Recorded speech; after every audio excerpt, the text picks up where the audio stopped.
There are crimes that shock precisely because they involve a mix of violence, obsession, and macabre rituals. Among the most disturbing are cases of cannibalism, when someone, beyond taking another person's life, consumes parts of the victim. These cases do not happen out of nowhere. There are almost always strange signs, bizarre behaviors, and warnings that go unnoticed until the situation explodes, revealing a side of the human mind that is terrifying.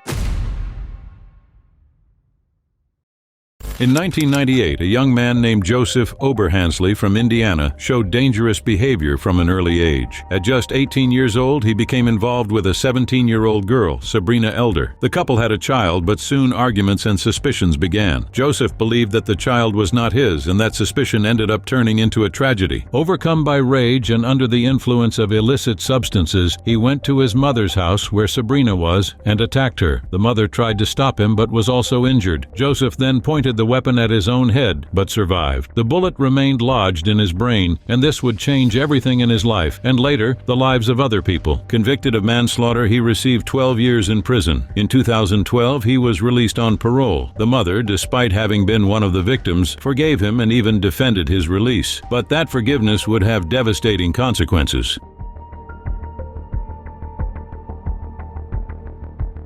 After leaving prison, Joseph tried to start over but soon showed that he had not changed. In 2013, he got into a bar fight, attacked a man, and resisted arrest, completely out of control. Even with this history, the justice system allowed him to remain free while responding to the charges. It was during this period that he met Tammy Blandon, a 46-year-old woman who lived in Jeffersonville. At first, Tammy believed she had found someone different. He seemed kind, affectionate, and calm. But as the weeks went by, Joseph's behavior began to change. He became increasingly possessive and violent, and Tammy began to fear what might happen.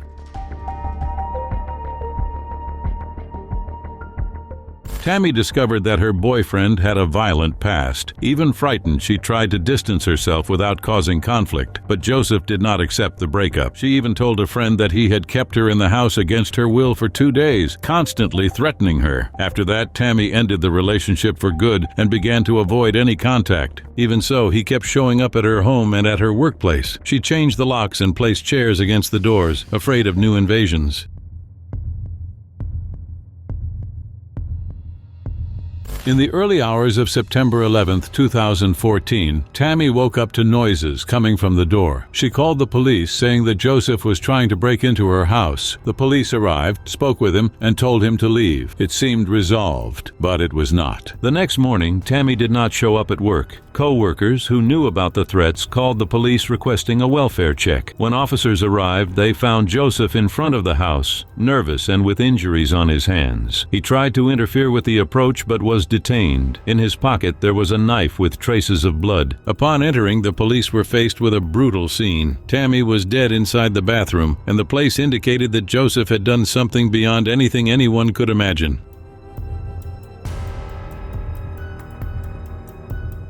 Investigations showed that Joseph had not only taken Tammy's life, but also consumed her flesh. There were signs that he had prepared and eaten parts of her. During interrogation, he confirmed what he had done in a cold manner, saying that she was already dead. Police believed that the crime had been committed only hours after the first visit by officers that morning, meaning that if they had arrested Joseph at that moment, Tammy could have survived.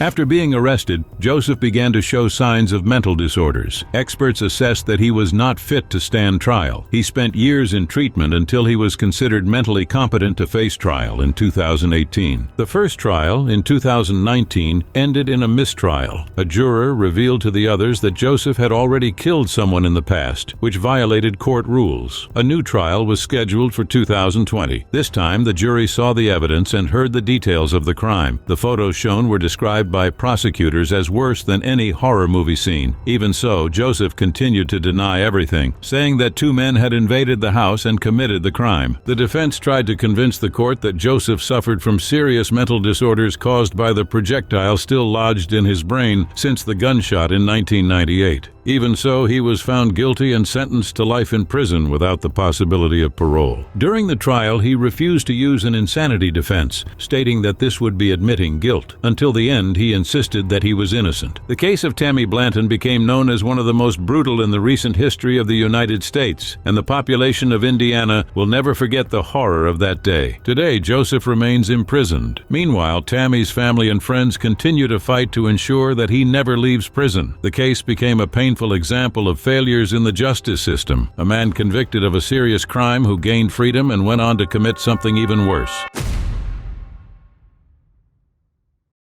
Haden Clark was born in 1952 into a family that was already a powder keg. His father was an alcoholic and lived in constant fights with his mother, who also had unstable behavior. In the middle of this chaos, Haden grew up without structure, isolated, and the target of mockery. Still as a child, he began to show signs of mental disorders. He liked to dress in women's clothes and play with dolls, something that at the time his parents repressed with violence. He was diagnosed with paranoid schizophrenia, but never received proper treatment. The result was a confused, introverted teenager who became increasingly detached from reality. Over time, Haden alternated moments of calm with outbursts of rage and delusions. He believed that people were conspiring against him. The family even said that he lived in another world. This behavior would follow him throughout his life. In adult life, Clark tried to follow a normal path. He served in the Navy, but was discharged for strange behavior. After that, he worked as a cook and gardener, always in temporary jobs. He was known for talking to himself and sleeping in random places, sometimes in the gardens where he worked. He also had the habit of stealing small objects from employers: jewelry, clothes, shoes. It seemed that each theft was a way to fill the emptiness he carried. Over time, these small deviations evolved into something far more serious. In May of 1986, in Silver Spring, Maryland, a 6-year-old girl named Michelle Dorr mysteriously disappeared. She was playing in a friend's backyard when she vanished without leaving any trace. For years, the case remained unsolved. Clark was a neighbor of the family and was even questioned, but nothing was proven. Only in 1992, during another investigation, did he confess to the crime. He said he had acted out of anger after arguing with the girl's father. What remained of Michelle was found buried in a wooded area behind a church. The discovery confirmed what investigators feared. The eccentric gardener was in fact a cold and unpredictable criminal. Shortly after, Clark killed again. The second victim was Laura Hoteling, 23 years old, a young recent graduate who had hired Haden as the family's gardener. On October 18, 1992, Laura disappeared from her home. Her mother found signs of a struggle and a bloodstain on the bedroom wall. A missing bedsheet and a piece of adhesive tape led police to Clark, who had been seen leaving the neighborhood in suspicious behavior. When he was arrested, he tried to deny everything, but investigators found the victim's bedsheet in the trunk of his car, along with women's clothing and wigs, objects Clark used to disguise himself. During interrogations, he eventually confessed. He led officers to a forested area where he had buried Laura. In the course of the investigations, police discovered something even stranger. Clark had a hiding place with objects stolen from several houses where he had worked. Among them were belongings of missing people. He also maintained a kind of altar with photos and small bones, saying that the victims lived inside him. It was at this time that rumors of human flesh consumption began. Clark claimed to have cooked parts of the victims, but investigators were never able to fully confirm it. Even so, the nickname Maryland Cannibal was forever attached to him. During psychiatric examinations, he said he heard voices and presented himself with other names, sometimes believing he was a woman. In a moment of delusion, he even claimed to have committed dozens of killings, but police were only able to prove 2. Haden Clark was convicted in 1993 for the killing of Laura Hoteling and later also for that of Michelle Dorr. He received 2 life sentences without the possibility of parole. To this day, he remains in a maximum security facility in Maryland, where he continues to show signs of severe mental disorder. The case of Haden Clark became the subject of books and documentaries. For many, he symbolizes the total collapse of the human mind, someone who mixed delusions, resentment, and a sick attempt to seek identity. Born on July 11, 1994, Abby Choi grew up surrounded by comfort. Her family owned construction companies spread across China and possessed several properties. Still young, she stood out for her charismatic personality and refined taste. At 18 years old, she married Alex Kwong, an acquaintance from adolescence. The couple had 2 children and for some years seemed to live well, but the marriage ended and Abby moved on. In 2012, she created an Instagram account and began sharing photos of her daily life, travels, luxury brands, and exclusive events. Success came quickly. Over time, she was invited by major companies, appeared on magazine covers, and became a well-known face to the Asian public. Even after the end of the marriage, Abby maintained contact with Alex and his family. She even bought a luxury apartment in Kadoorie Hill, one of the most expensive neighborhoods in Hong Kong, for them to live in. The property, valued at around $8 million, was registered in the name of Alex's father, Kwong Kao. Abby's goodwill seemed to have no limits. She helped her former brother-in-law Anthony, who worked as her driver, and even tried to set up businesses so that he could support himself. But the ventures never worked, and Anthony remained dependent on her money. Years later, Abby married again, this time to Chris Tam, a businessman who owned a restaurant chain. With him, she had 2 more children. The new relationship brought even more exposure, travel, private jets, and photos in paradise-like locations. Even so, Abby did not stop supporting her ex-husband and his relatives. In 2023, the situation began to change. Abby realized that her ex's family continued living in the apartment she had bought without paying anything and with no plans to leave. When she decided to reclaim the property, relations soured. The father-in-law, a former police officer, reportedly reacted badly to the news. According to investigations, he even threatened her, stating that he would not leave under any circumstances. Even so, Abby tried to resolve the matter peacefully. She looked for a new place for her former in-laws and even offered to pay the rent. But behind the scenes, tension was growing.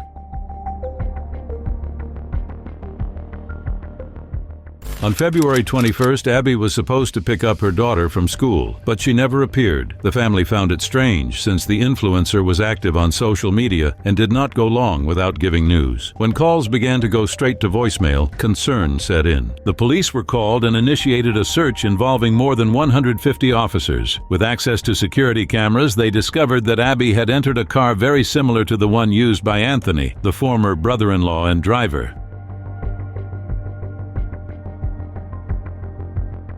3 days later, the search led investigators to a 3-story house in Lung Mei Tsuen, a remote area of Hong Kong. The place was practically empty, with tarps covering the walls and floor. In the kitchen, officers found utensils unusual for a residential property: a meat slicer, electric saw, grinder, and raincoats. Inside the refrigerator, there were human remains, and on the stove, pots containing parts that, after examination, were confirmed to belong to Abby Choi. The scene shocked the country. According to experts, the property had been rented days earlier by Anthony, the former brother-in-law, reinforcing the suspicion that the crime had been planned.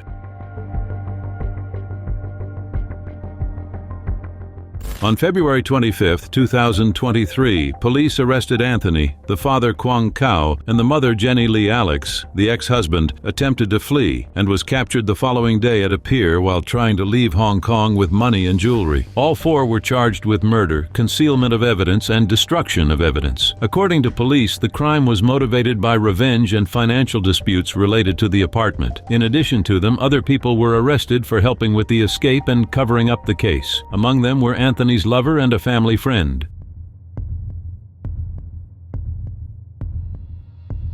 In 2024, authorities concluded the investigation. Anthony, Alex, and the father remained imprisoned without the right to bail. Jenny Lee, however, was released on bond, but remains charged with obstruction of justice. The final trial was scheduled for 2025. Meanwhile, Alex was sentenced to 3.5 years in prison for fraud committed between 2013 and 2015, crimes that were already under investigation before Abby's death. The tragedy of Abby Choi had great international repercussion. In a country known for safety and strict laws, the case exposed a story of greed and betrayal within the same family. Abby tried to help those who had once been part of her life. She gave them a home, employment, and support. In the end, she became a victim of the very people she trusted most. Today, her 4 children live under the care of Chris Tam, her second husband, and the apartment that was the source of so much dispute is in legal proceedings to return to her family's name.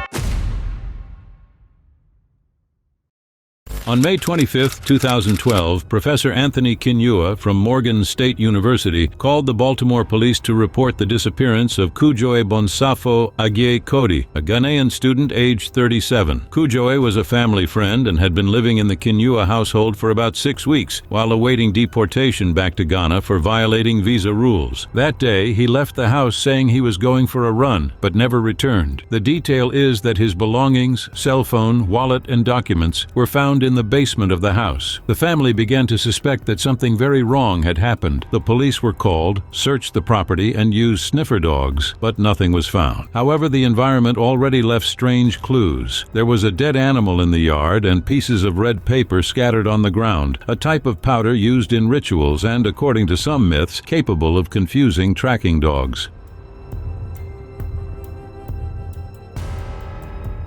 4 days later, the case took a frightening turn. Jared, the youngest son of the family, went down to the basement to get clean laundry. There, he saw a blanket covering a strange shape. When he lifted the cloth, he found a baking tray with what appeared to be human parts. Terrified, he called his brother, Alexander Kinyua, who told him to stay out of it. Jared went upstairs and warned his father, who ran downstairs, but at that moment, the material had already disappeared, and Alex was washing the tray. The professor immediately called the police. Alex was taken in for questioning, and that was when the real story began to emerge. Alex was born in Nairobi, Kenya, and moved to the United States as a child. He studied engineering at the same university where his father taught. On the outside, he seemed like a normal student, but inside something was clearly wrong. In the months leading up to the crime, Alex began to act strangely. He posted confused texts on social media, talked about rituals and purification, and even wrote about human sacrifices on university forums. Colleagues saw him walking around campus with his face painted and mentioning topics such as ethnic cleansing. He also had a violent history. Shortly before Kujo's disappearance, Alex had assaulted a university colleague with a baseball bat, leaving the victim seriously injured. Even so, he was released after posting bail. After hours of interrogation, Alex finally admitted what he had done. He said he attacked Kujo while he was sleeping, and that afterward he cooked and consumed part of what remained. The rest he allegedly threw into a trash container near a church. Investigators realized that he had tried to erase the traces with homemade tricks, spreading spices and using charcoal to mask the smell. This explained why the dogs had not detected anything during the initial search. During the process, Alex underwent a psychiatric evaluation and was diagnosed with paranoid schizophrenia. Doctors concluded that he suffered from delusions and heard voices. For a period, he was considered unfit to be held accountable for his actions. After months of treatment, he was tried again. In 2013, he pleaded guilty, but was found not criminally responsible due to mental illness. Since then, he has been committed to a maximum security psychiatric hospital, where he is expected to remain for the rest of his life. The case of Alexander Kinyua entered the list of the most bizarre crimes ever recorded in the United States. A brilliant university student who in just a few months plunged into a world of delusions, violence, and strange rituals. Do not forget to subscribe to watch more videos like this.